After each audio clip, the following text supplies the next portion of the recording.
So, good morning and welcome to the sixth class of Tradition and Individual Talent.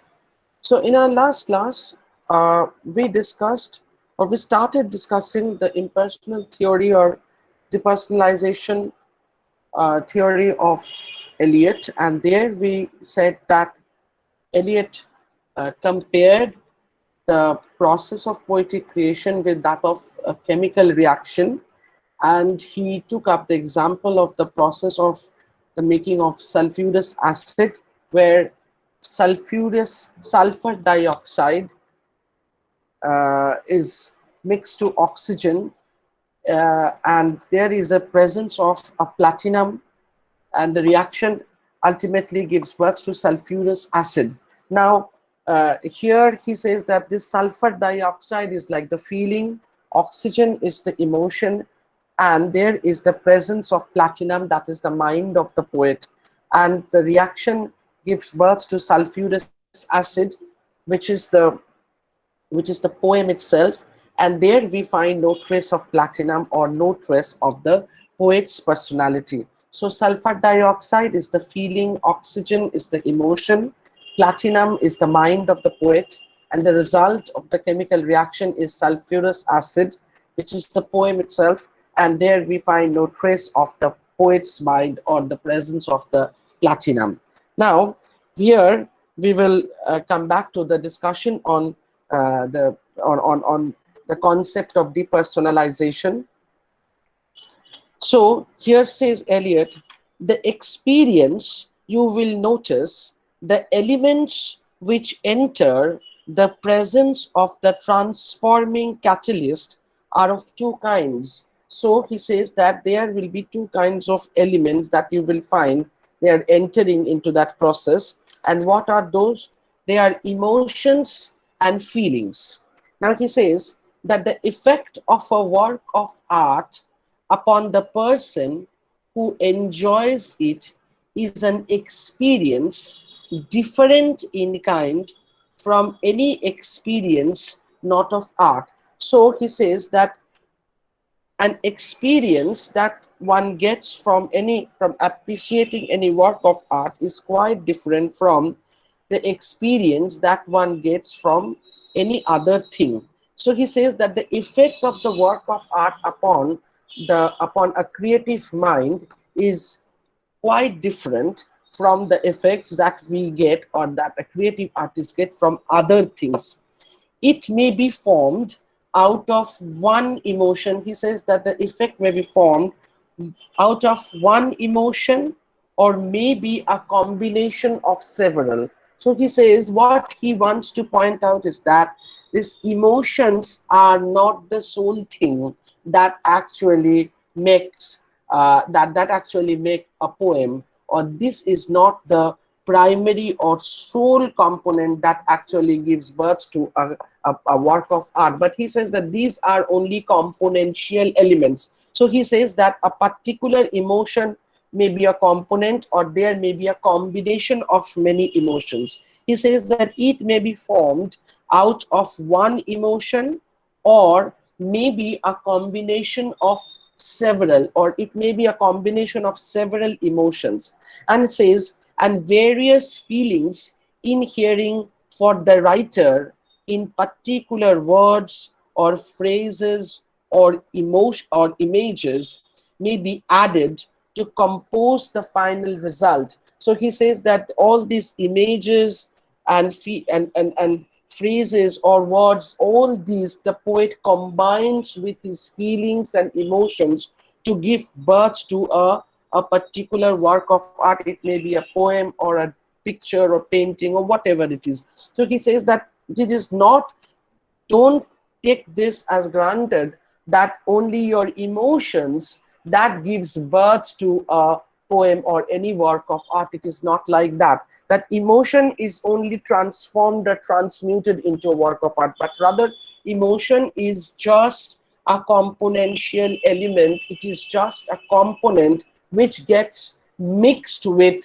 other things also, which are the experiences, feelings, and images and words and phrases that a poet uses, and he does this just like a scientist, and he knows the measurements, that what should be used with what, and in what, and when it should be used, and what should be the exact measurement. So the poet does this very objectively, just like a scientist. And what happens? So what he wants to say is that that emotion is not the sole element that gets transformed into a work of art, but emotion is just a componential element. It's just a component which gets mixed with other things, just like,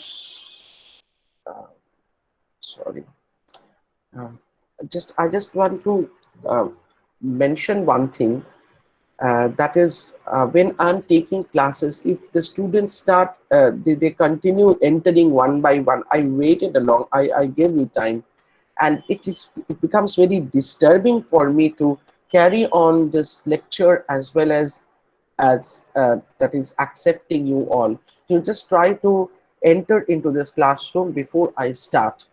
Okay, so just be considerate. Still, people are joining.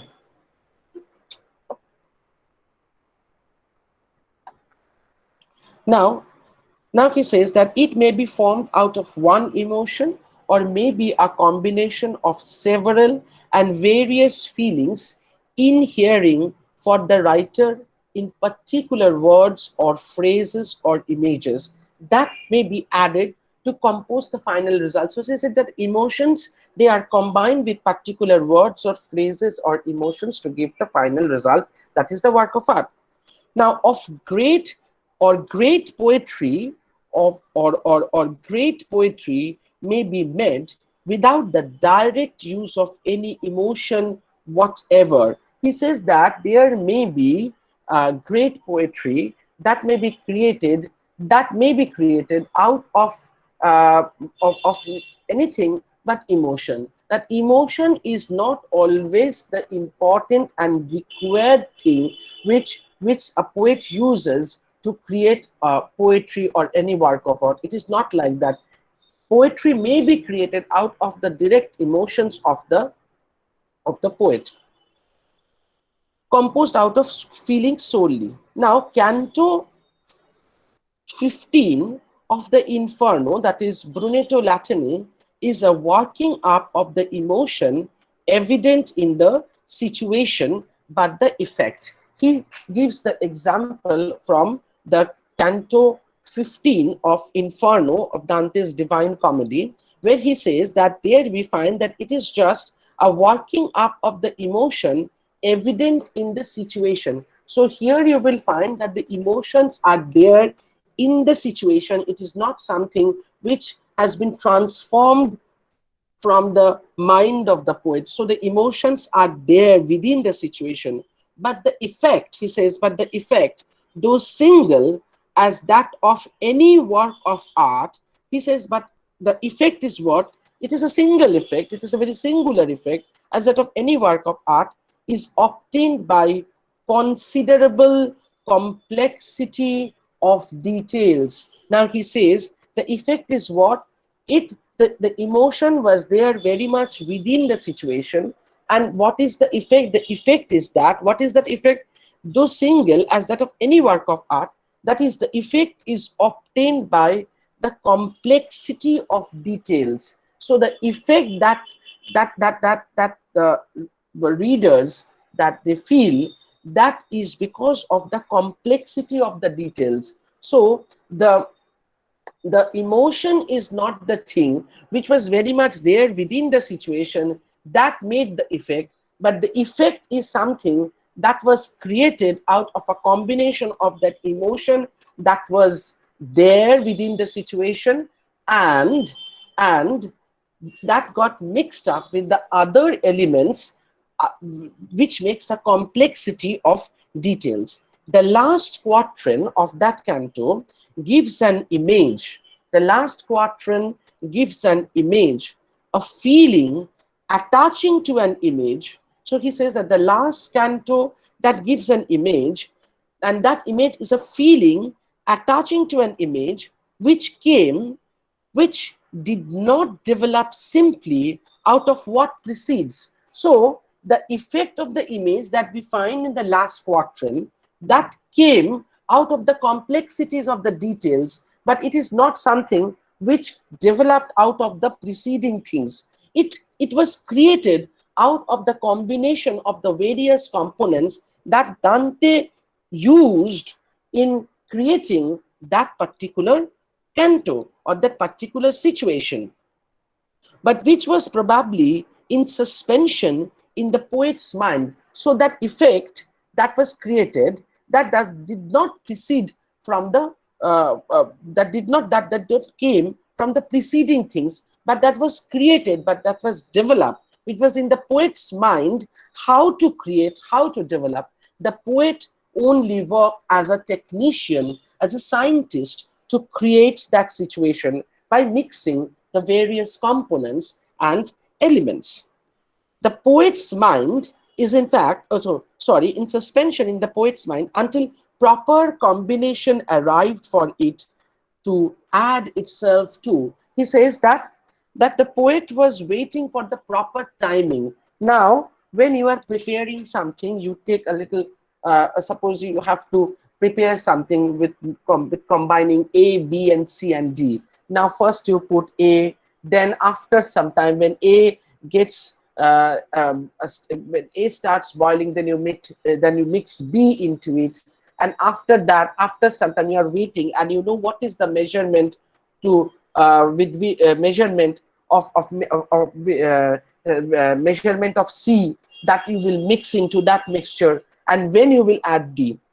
So you know the whole thing. You very objectively, you are just following the process, and you know that after you complete mixing D, when the required effect will come. So the same thing is here happening. It is not something just, actually here Eliot is criticizing Wordsworth's theory of poetry, that it is just a spontaneous overflow of powerful emotion. It is not like that. That there should be no spontaneity that is recollected in tranquility. It is not like that. But the poet should be very scientific, very objective in mixing the components to create something new. So here he says that the poet knows very well, it was there suspended in the mind of the poet, and he knows it very well when to mix what element into that mixture and what will be the required effect. So what ultimately Eliot says is that the poet's mind is in fact a receptacle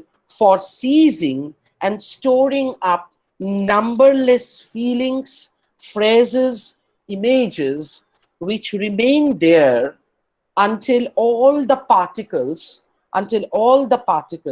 which can unite to form a new compound are present together. So he says that the mind of the poet is like a jar, a receptacle, which actually seizes and stores numberless feelings and phrases and images. So the poet's mind is just like a storeroom.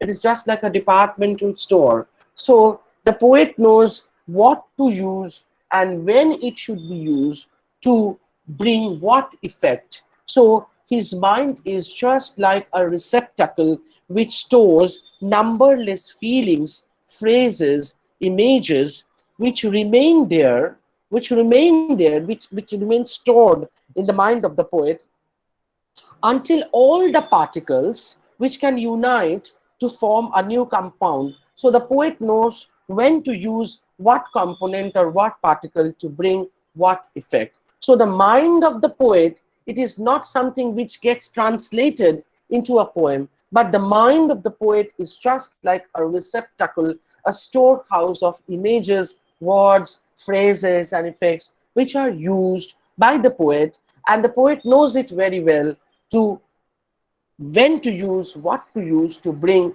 what effect, to create what. So that is the thing. Now, so what did Eliot say in this part?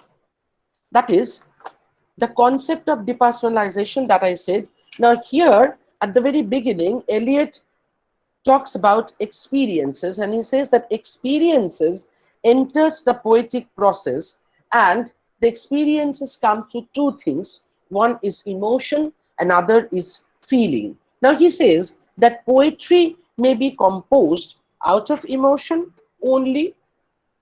He says that poetry may be composed out of emotion only, or out of feeling only, or using both emotion and feeling.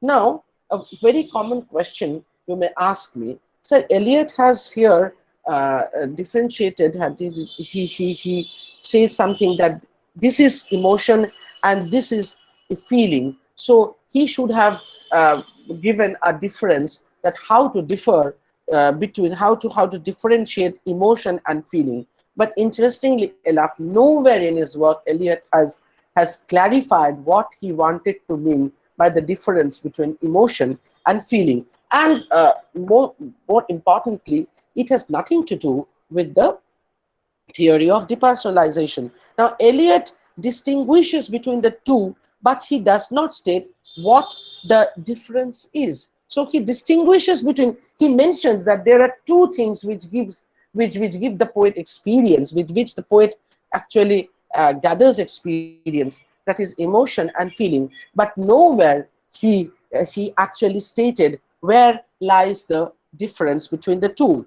So here, A.G. George, just will you please uh, note it down?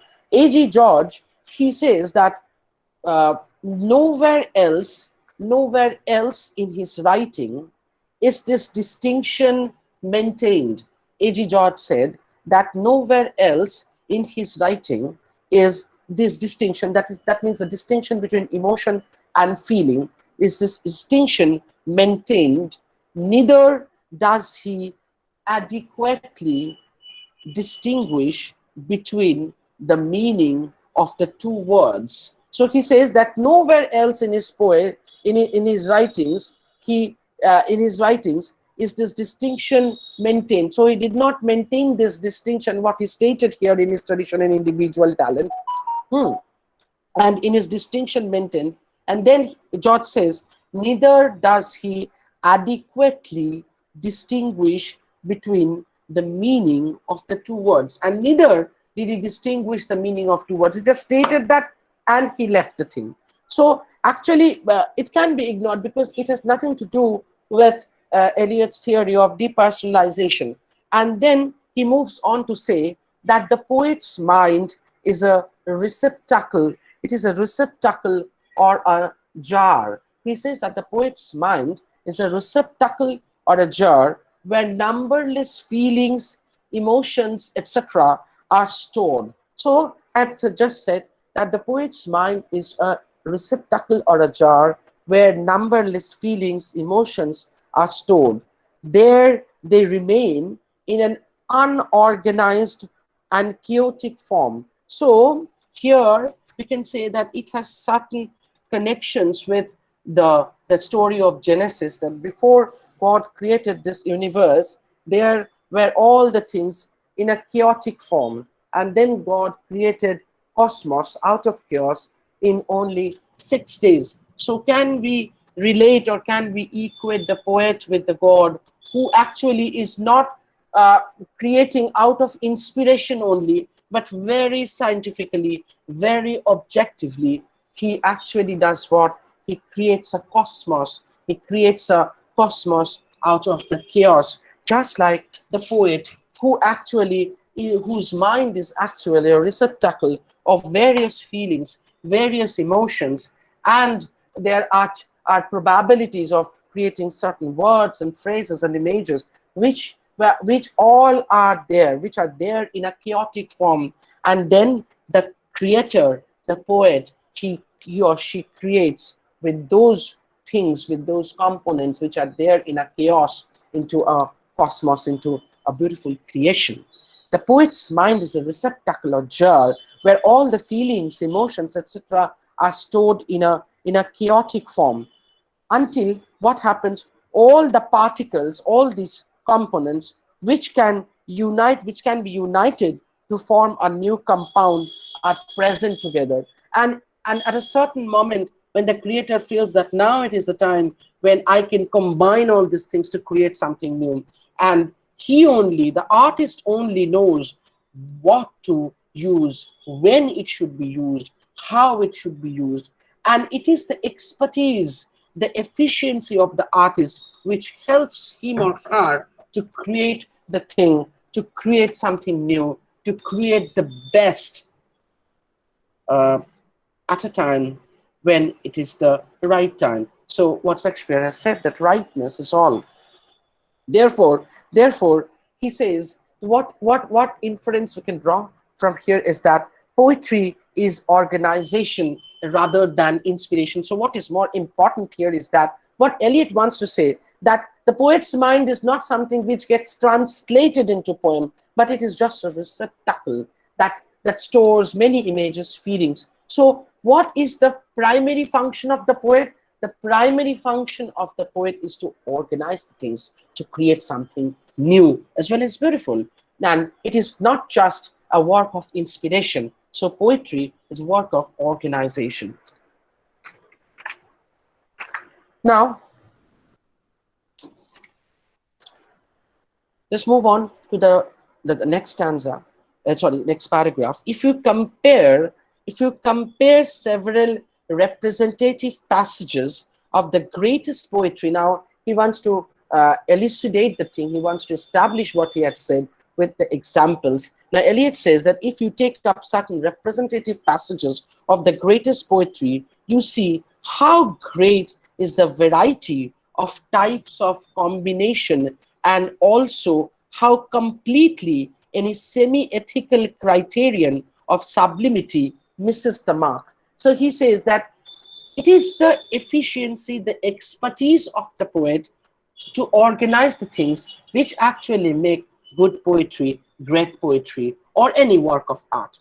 Now, the poet says that there you will find that there were many chances and probability with certain things of sublime order. There were chances of creating a sublime thing. But because the creator, because the artist lacks that expertise of organization, that missed those things, they missed the mark. So he says that if you compare several representative passages, you will see that how great is the variety of types of combination, and also how completely any semi-ethical criterion or sublimity misses the mark. So you will find many works of art, they had the probability of becoming something great, but they missed the mark.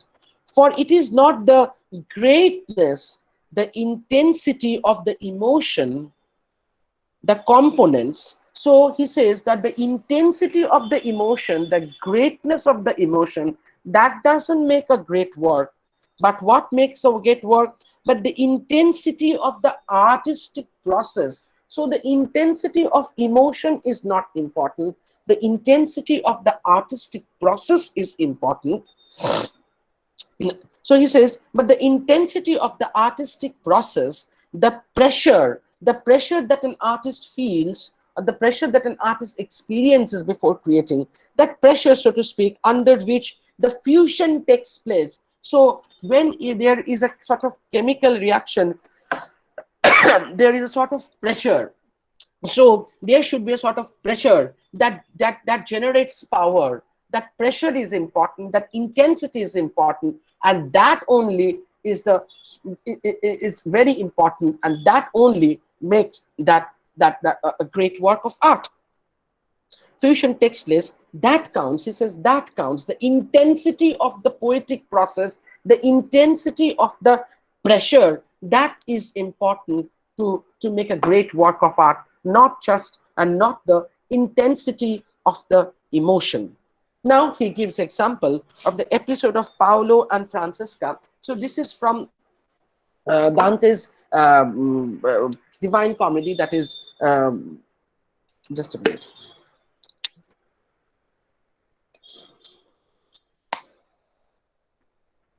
From the Inferno part.